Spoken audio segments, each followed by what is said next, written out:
Good evening, America. It is 7 p.m. Wednesday, July 29th, and this is Queer News Tonight, the world's first live LGBTQ daily evening news. It is time to queer up the news. Watch as we bring you these and other stories from the LGBTQ headlines.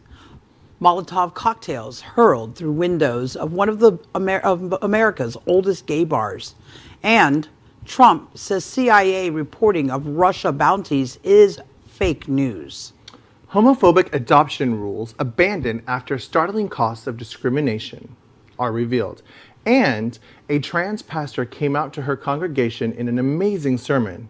Her congregation then fired her. And tonight, Wednesday at 8 p.m. on It's Happening Out, we will discuss the fact that glory holes are now officially the go-to for safer sex, according to health experts. Last week's episode was viewed by over 167,000 viewers on YouTube, and you won't want to miss tonight's episode. Then tomorrow at 8 p.m., our diverse panel for the LGBTQ community discusses why 6 out of 10 LGBTQ members hide COVID-19 symptoms from their partners. Happening Out Television Network supports Sunshine Cathedral and the world's largest progressive queer church. They're located right here in Fort Lauderdale. Tomorrow, Thursday, July 30th at 11 a.m. Eastern, they and the community will be honoring Congressman John Lewis, who is lying in state in the Georgia state capitol. A bell service, ringing bells for 80 seconds, will happen in the Grant Lynn Ford Prayer Garden and across America to honor Representative Lewis, who was 80 years old at the time of his death. You can watch this event on Facebook Live. So good evening, America. We told you this is a live show. It is 7 p.m. Wednesday, July 29, 2020, and it's time to queer up the news. We are literally out of the closet and into the headlines. So many of your stories we're going to tell this evening on Queer News Tonight. Tonight on the world's first live daily queer evening news show. Tonight's news about the gay community and the news from an LGBTQ perspective.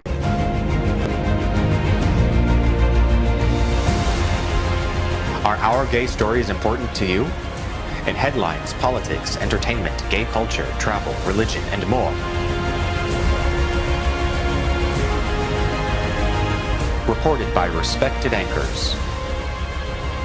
Out of the closet and into the headlines on Q News Tonight. Thank you for joining Queer News Tonight. We are live. This is an unedited show, unedited, so anything can happen. This evening, we bring you the news of and a perspective from the LGBTQ community. I'm your anchor, Al Ferguson, and this is my co-guest anchor, Chef Josie, and my co-guest anchor, Misty Eyes. Let's queer up the news. Tonight we begin with queer headlines. The LGBT community in America is diverse. The LGBTQ community around the world is vast, and we bring you the bullet points of queer news for today, Wednesday, July 29th, 2020. We begin by queering up entertainment. Ellen DeGeneres' show is under investigation over alleged toxic culture.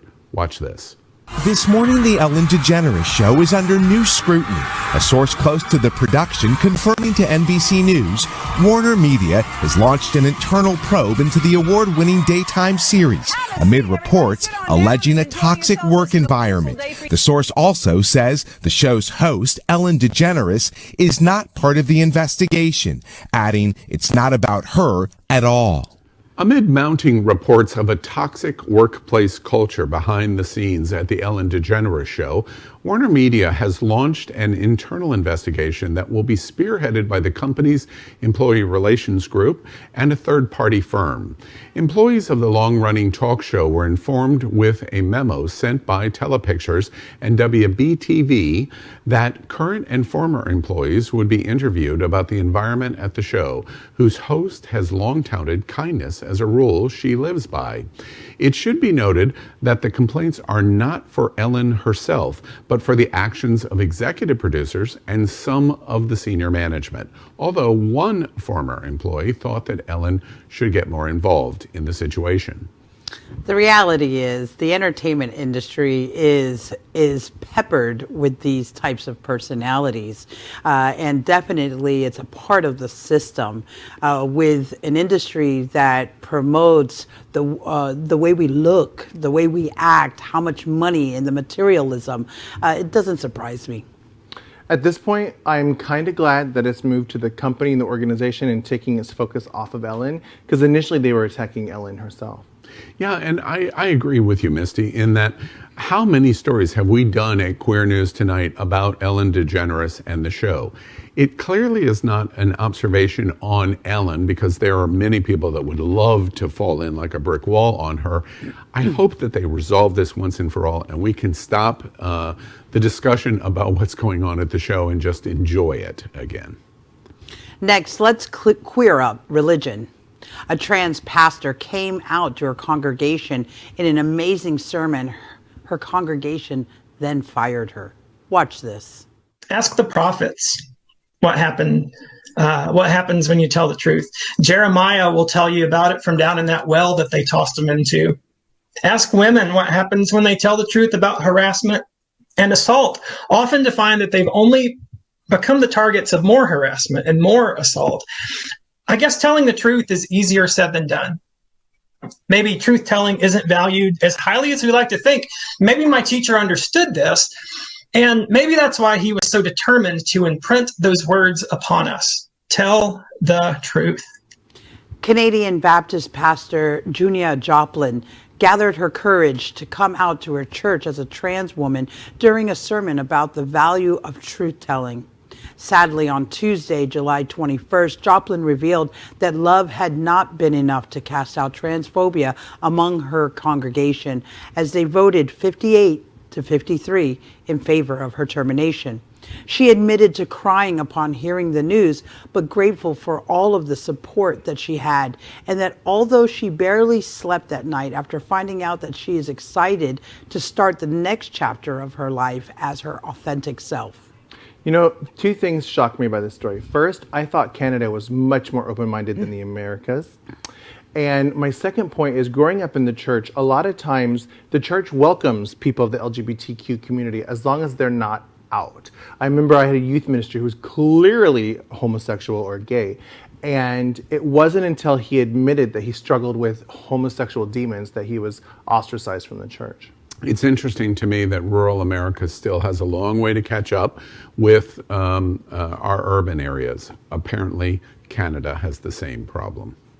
Yeah, I mean, I agree with you, Al. It just goes to show you it's another example of we've come so far, but there is such a long way yet to go. Next, we queer up the road to Stonewall. World's first ever Pan-African Pride announced for August. Watch this.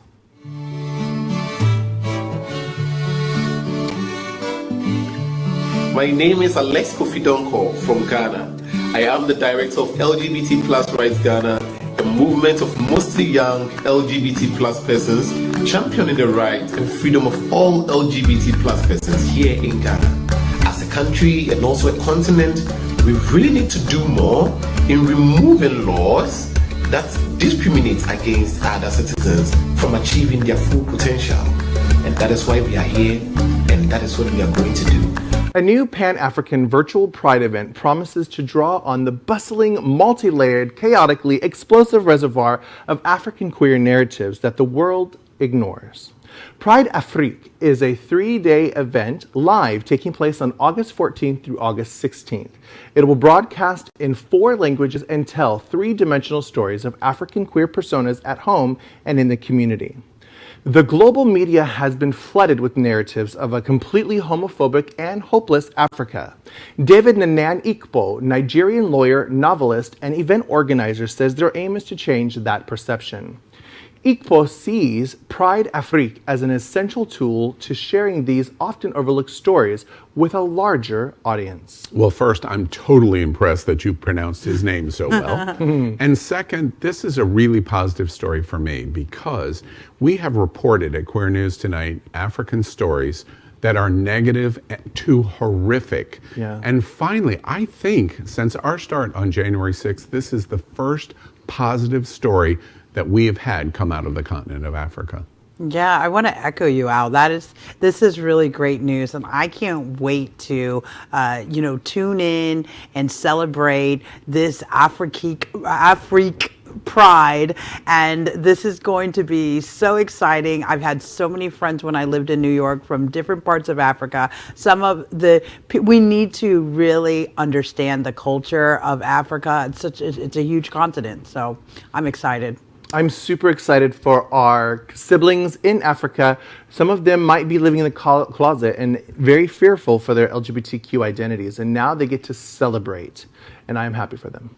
Next, we queer up the USA by reporting that out Representative David Cicilline manages to get a startling truth out of Attorney General Barr. Watch this. Is it ever appropriate, sir, for the president to solicit or accept foreign assistance in an election? It depends what kind of assistance. Is it ever appropriate for the president or presidential candidate to accept or solicit foreign assistance of any kind in his or her election? No, it's not appropriate. Okay, I'm glad. Sorry you had to struggle with that one, Mr. Attorney General. Out U.S. Congressman David Cicilline made a noble mark with his questioning of Attorney General William Barr before the House Judiciary Committee Tuesday. Barr was testifying before the committee on several issues involving the department's independence, especially favors to Donald Trump and his associates, and use of force. Cicilline, Rhode Island Democrat and one of the few out gay members of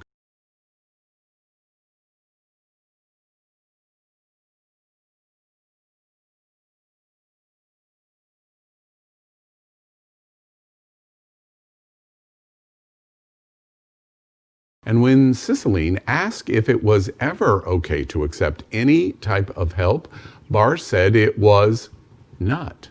Cicilline then commented, "Sorry you had to struggle with that, Mr. Attorney General." What a joke, okay? This whole entire administration is killing me every single day. We all know that you should never request, any sitting president should request any favors from any foreign government ever, okay? If that isn't clear, let me repeat it. Oops, you, Attorney General. Help they get from foreign countries. But is it ever okay? No.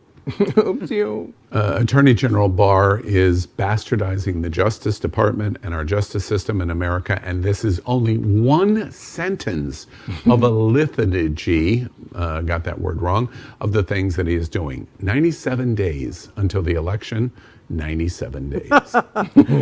Next, let's queer up the USA. Trump says CIA reporting of Russia bounties is fake news. Watch this.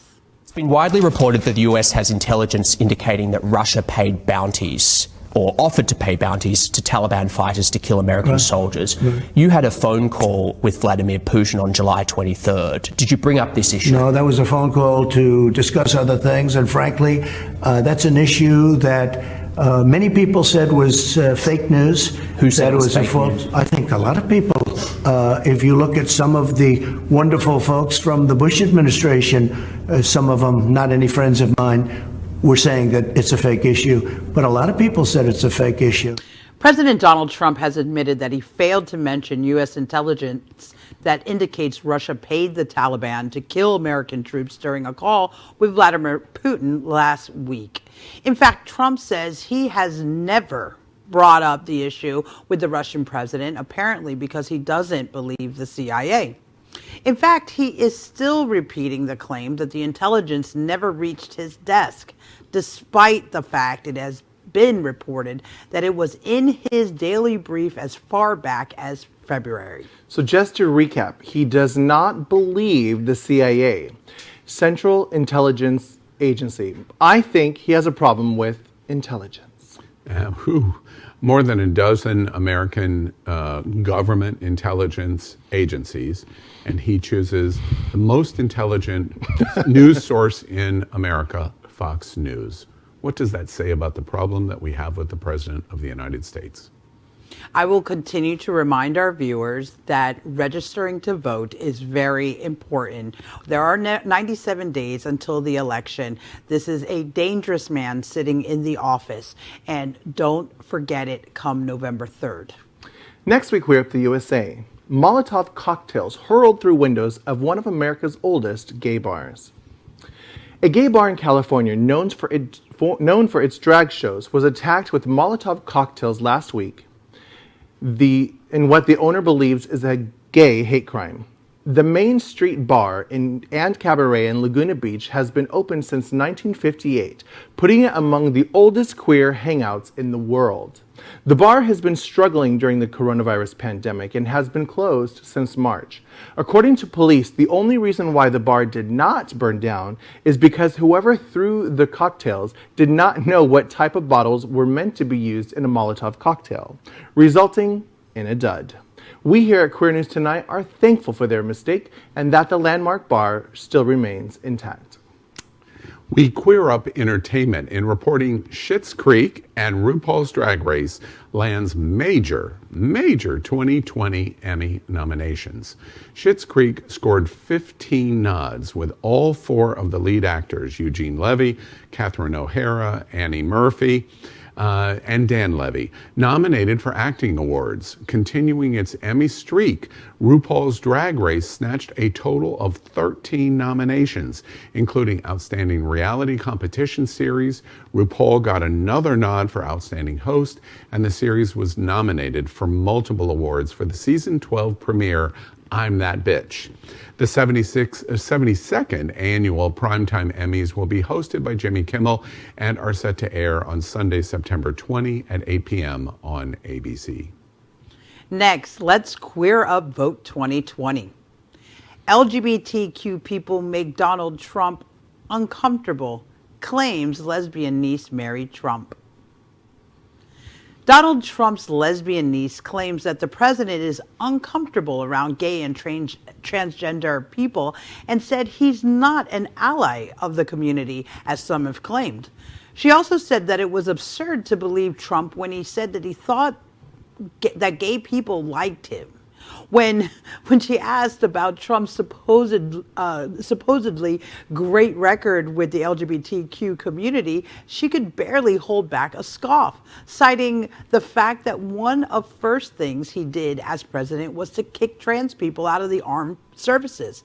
Mary Trump is saying what many critics of Trump have said all along, although Trump allies thus far have merely dismissed her words. Next week, we're at the USA. Homophobic adoption rules abandoned after startling costs of discrimination are revealed. Maricopa County, Arizona has abandoned an anti-gay adoption policy after the county attorney realized it was costing $750,000 a year to keep in place. The county offers free legal services for parents seeking adoption, but the previous county attorney, Bill Montgomery, excluded same-sex couples from this and outsourced their legal fees to outside firms, resulting in the huge bill. The new county attorney who overturned that decision, Alistair Adele, explained her decision saying, quote, "Once we realized how much money we were saving, not only for taxpayers, but for getting children out of the system and into loving homes, this was something we absolutely had to do." Next, let's catch up on all the news surrounding COVID-19 with our segment called Quarantine Quickies. The first story tonight is our daily reporting on coronavirus facts, especially important to the LGBTQ community. First, we report on coronavirus case numbers based on the standard acceptance of 7% of the LGBTQ community. The world's LGBTQ COVID-19 cases currently stand at 1,191,649, while America's LGBTQ COVID-19 cases stand at 316,401.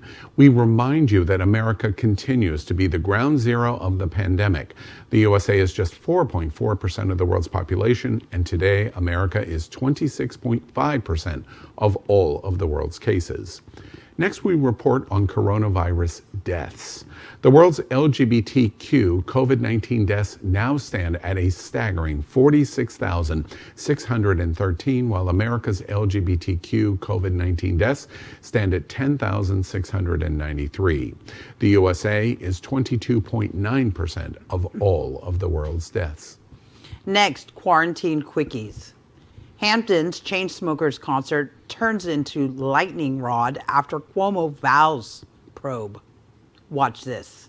It was not the drive-in concert that was planned, and Governor Cuomo is not happy about it. The town of Southampton is going to have a problem. I don't know how they approved that permit.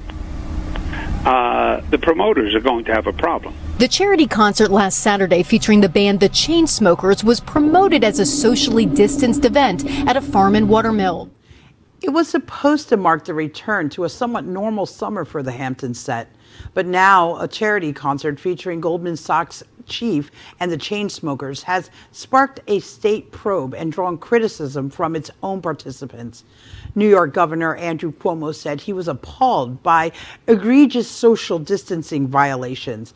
The event was held in a field Saturday night and billed as the Safe and Sound drive-in concert, with attendees expected to enjoy the music by their cars and in designated spot. However, footage showed multiple instances of social distancing violations and many people without a mask on. You know, this is another example of a good idea gone bad. Gay America, LGBT America, we have to decide, do we want to be Singapore and Japan and they are living normal lives in COVID because they respect the rules necessary to manage it, or do we want to be Brazil and South Florida? And if you do not respect a social distancing, a mask, and hand sanitizer, we are going to be in this for at least another year. Oh, boy. Well, I'm going to just say this. Hamptons, you guys need to get some things under control. This is not just the gays who are going out to the Hamptons, but it looks like also the heteros are going out to the Hamptons. And so maybe we just need to put up a wall around the Hamptons. Next up, quarantine quickies. Queer news tonight. Doctor says we are testing the wrong COVID-19 antibodies. Watch this. Actually, the most interesting thing that I came across this week was there's an article in the New York Times yesterday that talks about the fact that the antibody test that we've been using for the last 5-6 months is actually looking at the wrong antibodies. So it turns out that the antibody test that was rushed into production and that all the big commercial labs are using in most hospitals is testing for antibodies to the nucleocapsid, so to a protein on the surface of the virus or in the virus, and that's the one that disappears after 3 months, as mine did.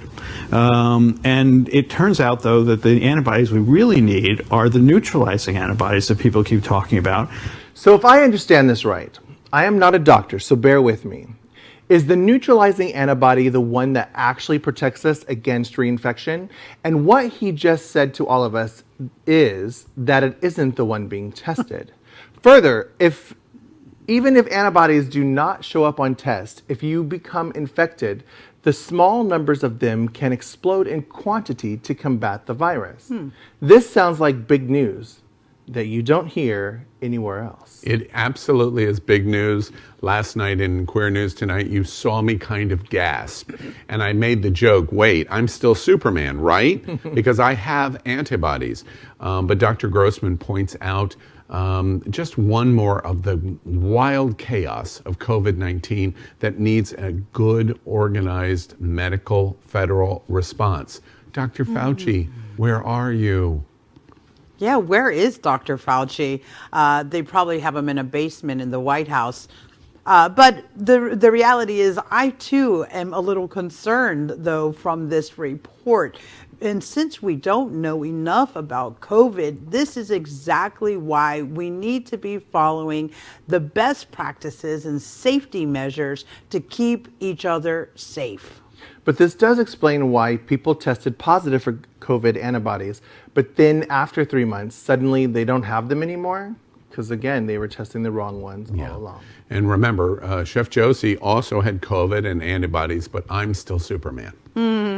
Next week, we're up our segment called Good News. After we finish our headlines, we want to report on something that makes us smile today in Good News. So let's queer up good news. A taboo game marriage proposal. Watch this. No, let's go. Are you guys going to love this one? I know. All right, a birthday celebration in Atlanta. A man from Atlanta decided to play the old game in order to propose to his girlfriend. She didn't get it at first, but when she did, her reaction lit up the room, and that is good news. Let's watch this.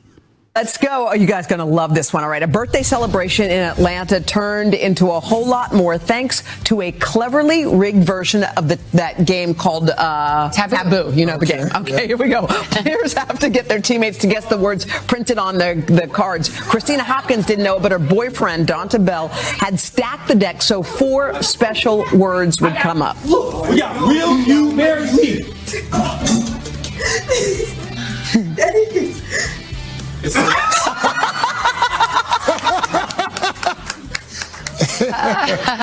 Okay, it took a couple of seconds for Christina to realize that Donta was serious. Another friend was in on the scheme.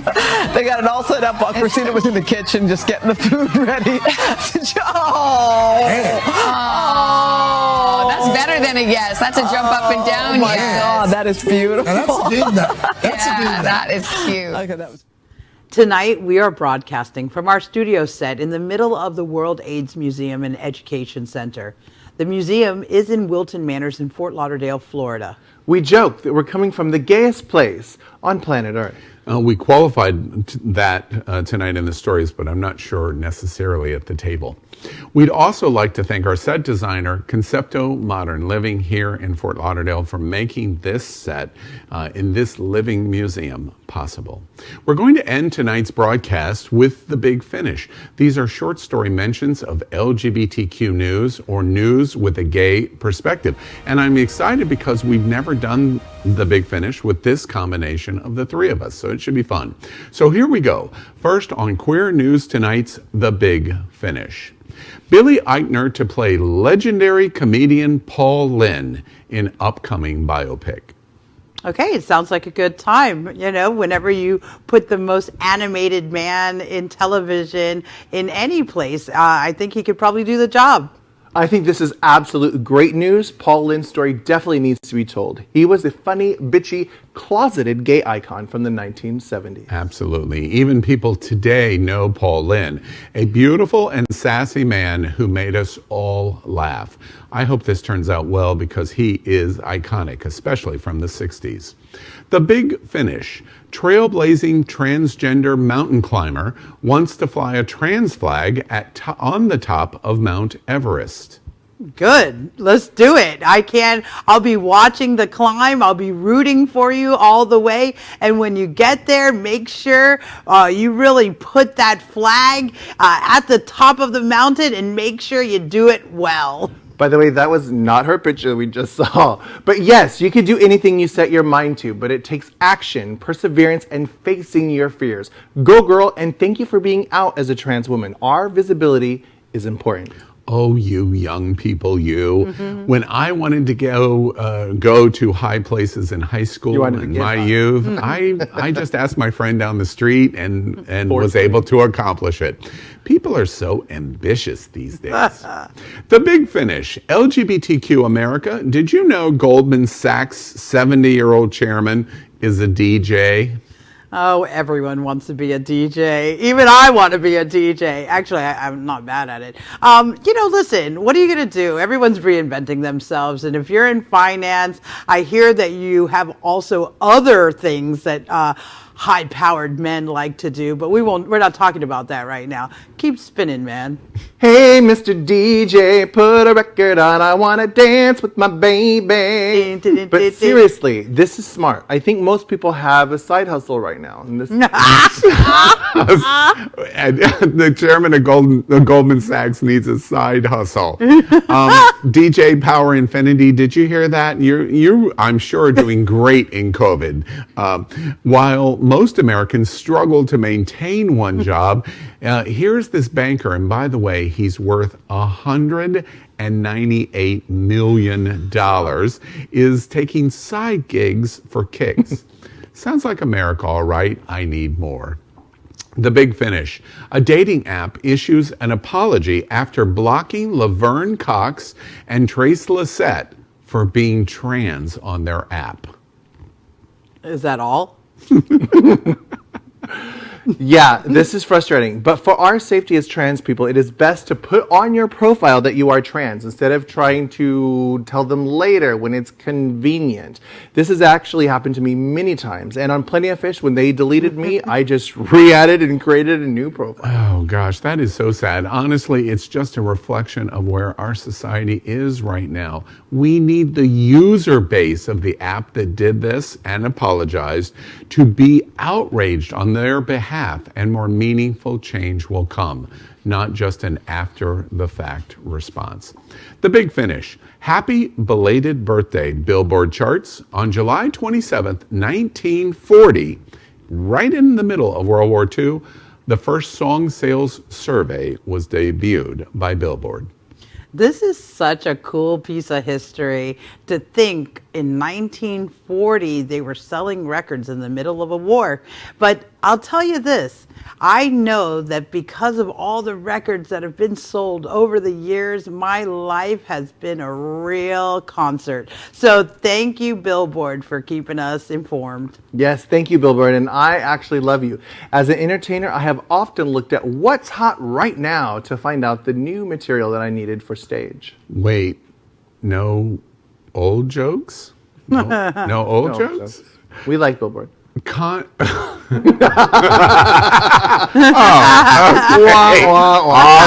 So finally one came. Contrary to popular belief, Misty, I was not around when they debuted, but they were a staple growing up for me, and it was always great seeing who was the new breakout hit. It was always great on Billboard's Top 100.